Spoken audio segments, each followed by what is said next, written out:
In April this year, I sowed red pepper seeds into the soil, covered them with a thin layer of dirt, sprayed a little water, and waited for them to sprout. Half a month later, the tiny shoots appeared. For days after that, the seedlings grew a bit more. 1 month after sowing, the young plants had 2 to 3 true leaves and were about 5 to 6 centimeters tall. I planned to choose the strongest seedling to transplant separately. I gently lifted it out of the pot, dug a hole in a larger pot, placed the seedling in, watered it thoroughly, and hoped it would grow well. The rest would be transplanted later.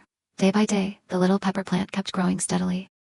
By mid-June, the pepper plant started branching out, with thicker and greener leaves.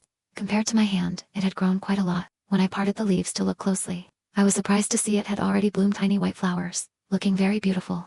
As it entered the flowering and fruiting stage, I quickly added phosphorus and potassium fertilizer, pulled out weeds, and pruned old leaves to let the plant breathe and get more sunlight.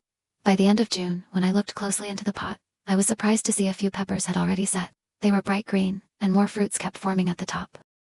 A week later, at the beginning of July, the pot was almost covered with peppers. Some looked like bell peppers, while others resembled the original type. Thanks to pollinating insects, all I needed to do was fertilize them on time.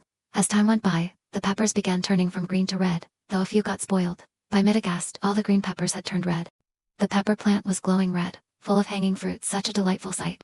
They weren't as big as the ones in the supermarket since they were grown in pots, but I was very satisfied. I decided to harvest them. All the true joy of gardening is this moment. After picking the last fruit, the plant felt much lighter. I cut one open to see inside. Strangely, it looked different from the mother plant, but the flesh was quite sweet and enough for 2 meals.